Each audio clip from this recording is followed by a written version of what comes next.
what are we up to today? Well, I'm just back from being out filming video for like 3 or 4 days. So I've got about 50 gig of that to upload. But in the meantime, while I'm waiting for all my footage to back up, I have a special job. I have this. Now, I made some new friends recently. And quite sadly, they recently lost everything in a house fire, aside from their lives. So there's a positive in that, I guess. This laptop has been slightly water affected and potentially fire affected. We don't know yet, but they desperately need some data off it. Now this has one of these crazy square Lenovo charging ports, and I haven't been able to source one to charge it to see if it will charge up. So in the meantime, what I'm going to do as a precaution, I'm going to open this up and I'm going to remove the drive, plug it into my main workstation and back up all the data. And so hopefully we'll be able to get some stuff off this for them. And I'll reassemble it all back in place, and I'll have a look at the board and everything while I'm in there to make sure that there's no potential cause for water damage. We can possibly see if this will fire up. It's always worth checking. I don't know where the power button is though for this, which is interesting. It's a Lenovo Yoga 11E, not new by any standards, but not that bad. But I've got no idea where the power button is. That's really not intuitive where there should be a power button. I guess we can push over some buttons till we find something that might make it fire up. That's interesting. Some of these have a power button in a really unexpected place. Possibly this bit right here. Let's try that first. We'll try this one. I think that's how we do it. Well, there's no light. That is definitely a button and it's marked red, but there doesn't appear to be any life out of it, which is not to be unexpected. All right, so let's find some screwdrivers and get this thing open. All right, now I will want this. This probably has a magnetic drive, so I need to be careful with magnets, but I am going to keep these screws on a nearby magnet so I don't lose them all. And we'll get all of these open. There appears to be, I've never opened one of these specific ones. There are so many different versions of laptops that I often have to look up how to open these, but this one is a pretty generic feel. And these screws almost feel captive.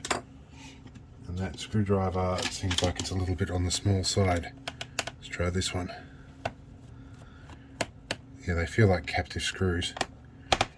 So we'll rip all these out and we'll be back.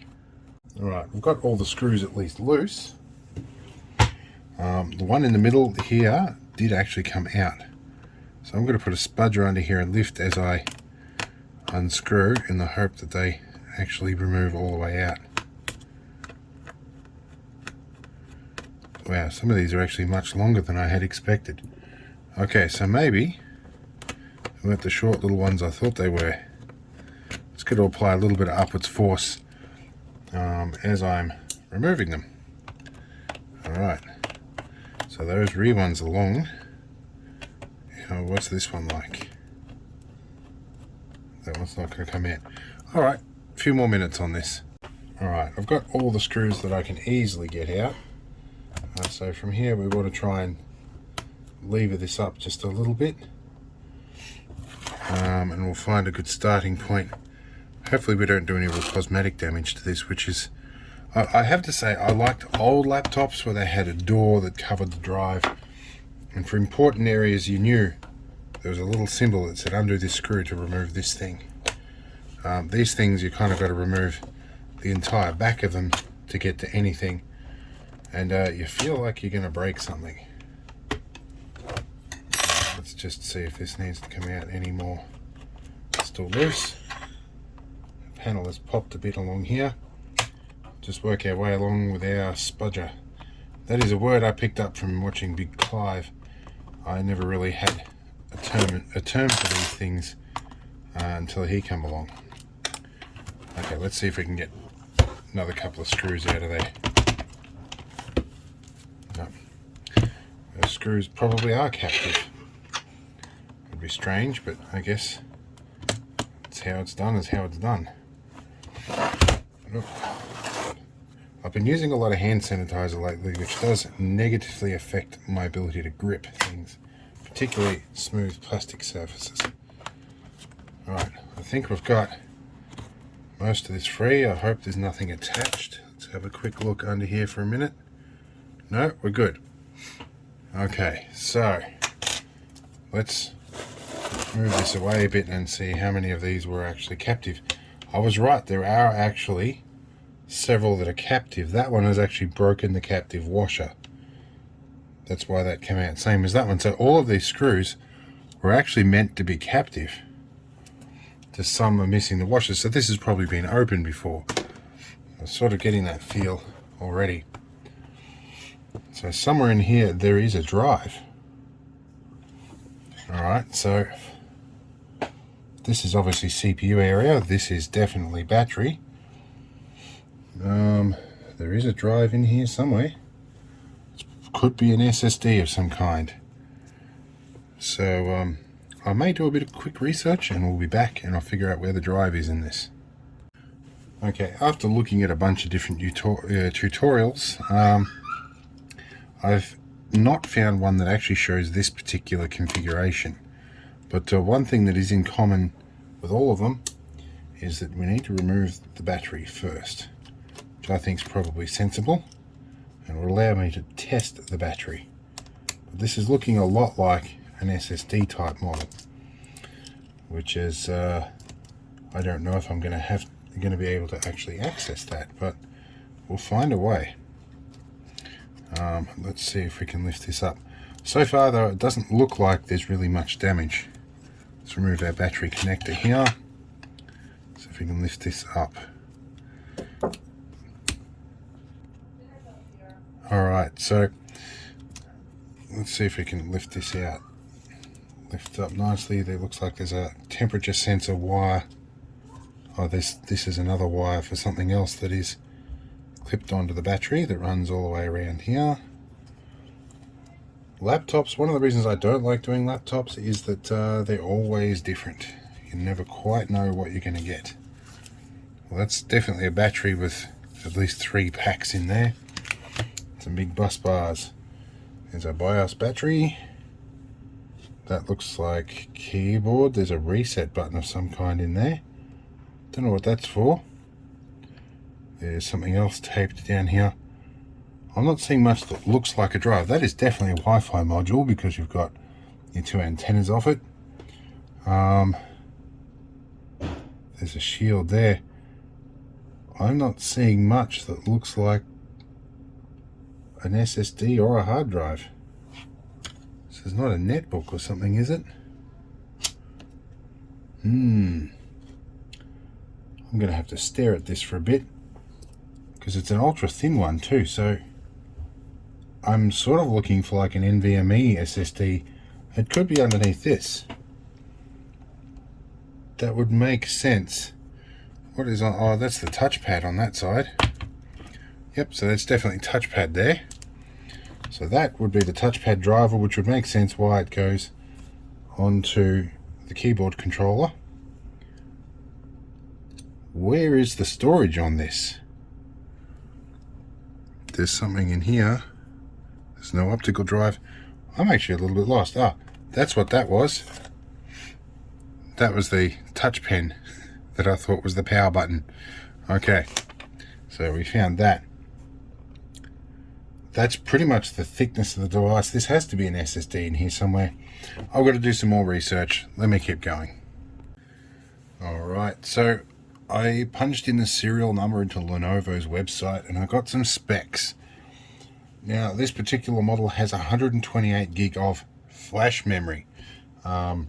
Where that flash memory is going to be interesting. I reckon we're probably looking for a chip on the board, much the same as something you'd find in a memory stick. So it's more than likely going to be an onboard chip that is permanently attached, so we're not going to be able to do much in terms of removing that to recover the data off it. So I might see if I can find a way to actually power this thing up and get it charged. My apprentice is having some very intense moments at the moment. I think much more that I do with this, I kind of risk doing damage the further in I get. And I dare say on the other side of this board, there's going to be flash memory. I'll do a quick little bit of research before I get much further with this. Then I'm going to do a bit of testing on that battery, see what the battery volts is like. Yeah, we might be able to get something happening. I do see something that looks like a little bit of water damage or something in there. Let's just check that out before I go too much further.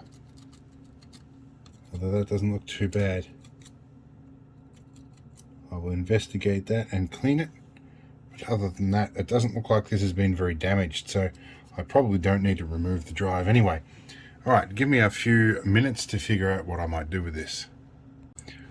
Alright, so I've decided to go with a plan B. We're going to put the battery back, but this connector way over in the corner here is responsible for the power connector.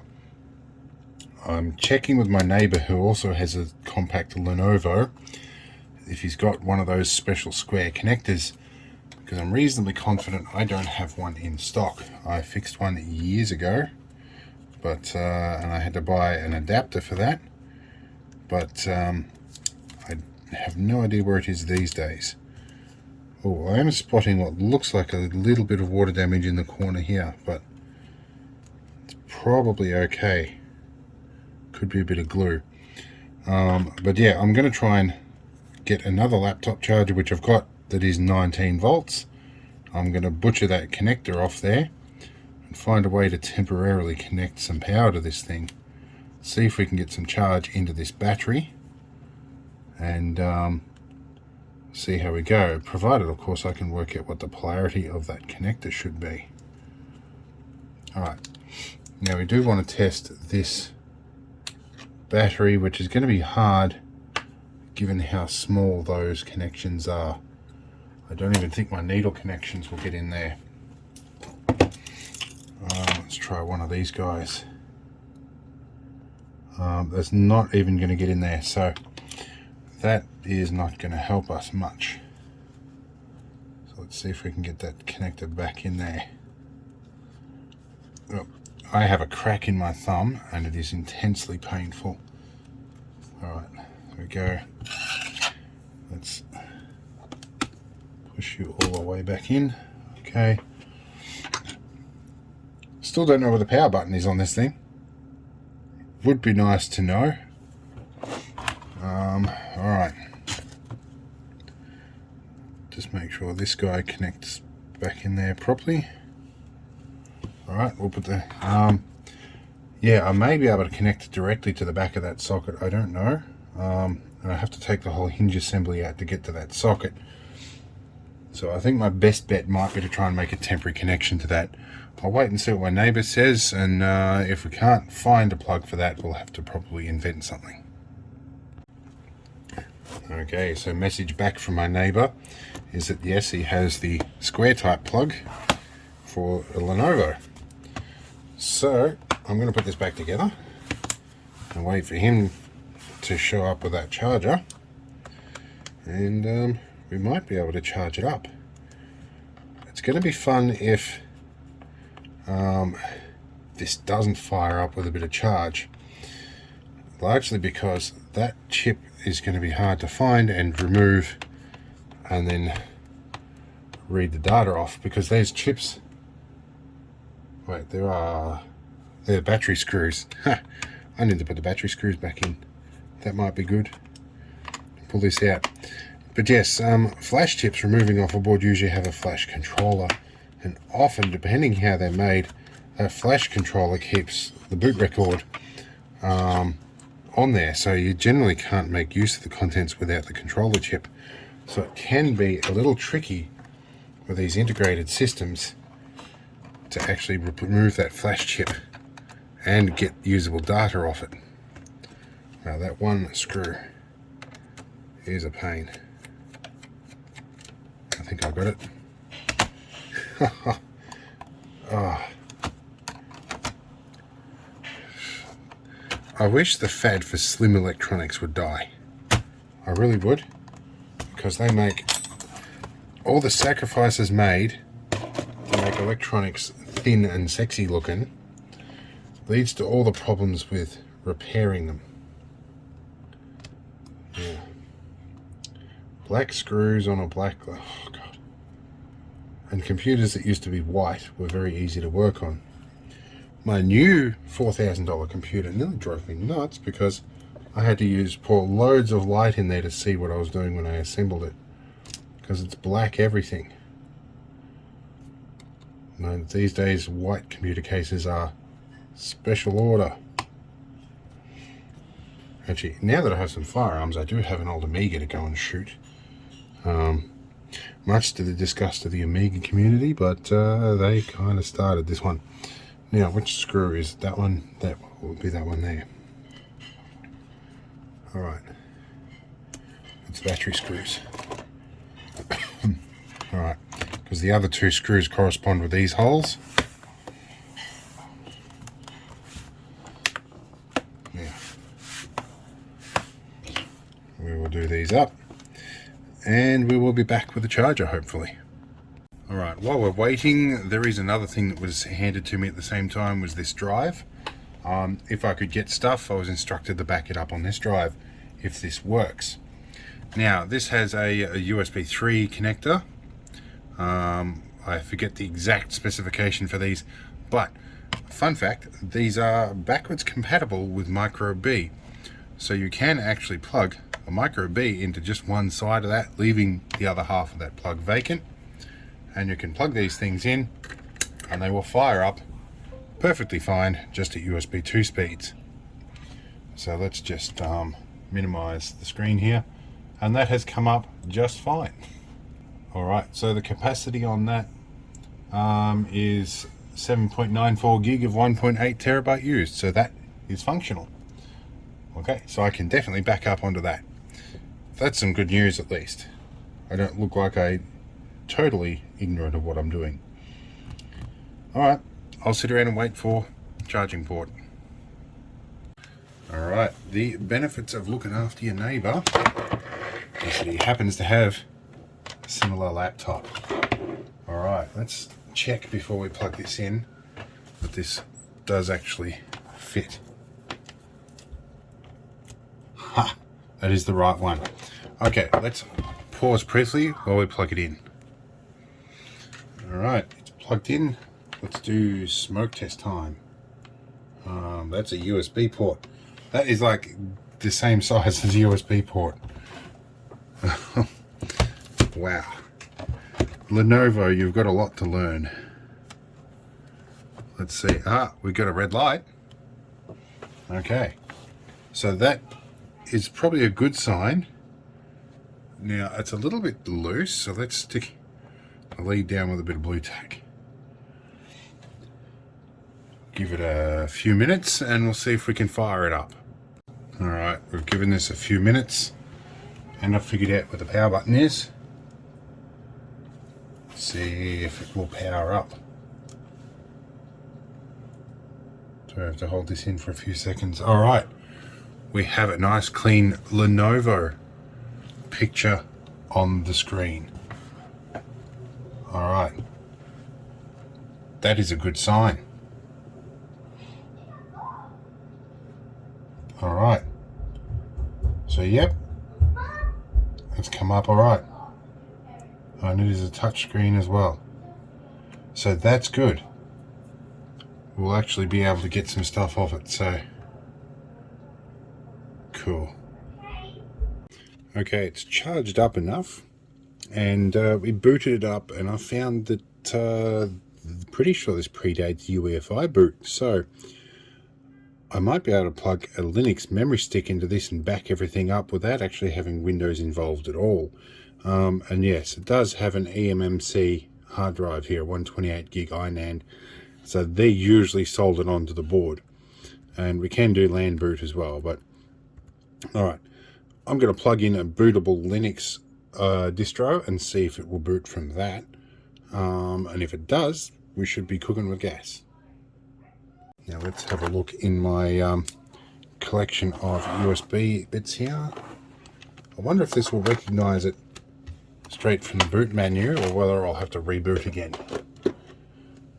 I think it was F12. I pushed F1, F2 and F12 repeatedly. My apprentice is excited about going back to school apparently. Let's escape this and then redo this all again. Alright, so we've managed to find ourselves into the BIOS menu, and now we can change our boot order. So, and we found our verbatim memory stick. So, which one is move that item up in this? Let's select item, change values and plus and minus. So we can minus it, but I think we have to shift to plus it. Right, let's put our USB stick at the top of the boot menu, and we can go F10 to save and exit. Yes. Okay, so hopefully that should boot our Linux distro from the memory stick. Alright, we've actually managed to get ourselves in with Linux. And that means we can probably back everything up. It's actually pretty quick when you're running Linux on this one. So, can we actually find the Windows drive? We can. Okay, I'm going to back some stuff up. Obviously, I'm not going to film or time-lapse this process because it's personal data. Anyway, let's see if we can get this stuff off here. Alright, well, we're all done here.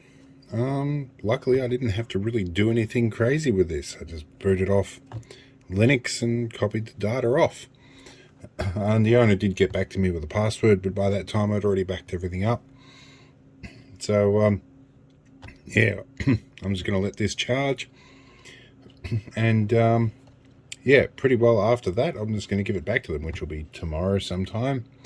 And I'll give my neighbour his charger back, and so they'll have a few hours, or a couple of hours to use this. And they've got all their data backed up on here as well as a duplicate. So, hopefully that gives them some small help after the fire. I've been out there and helped them move a few things and donated some clothes and some stuff like that. So, and a little bit of cash that I had spare. So I've done as much as I really can in that case, but I really can't imagine what it would be like to be in that position. I mean, I've had to move in a few situations where I've had to leave everything behind, so I can somewhat relate, but probably not having come home to seeing everything burnt unexpectedly. I wouldn't handle that all that well. So yeah, my condolences, I guess, to this family. So I'm again doing everything I can. But yeah, anyway, we'll give this back to them, and hopefully that is some small piece of solace. Anyway, we'll see you in the next one, and hopefully the reason that I have the next thing on my desk is for a more positive reason. Anyway, see you later.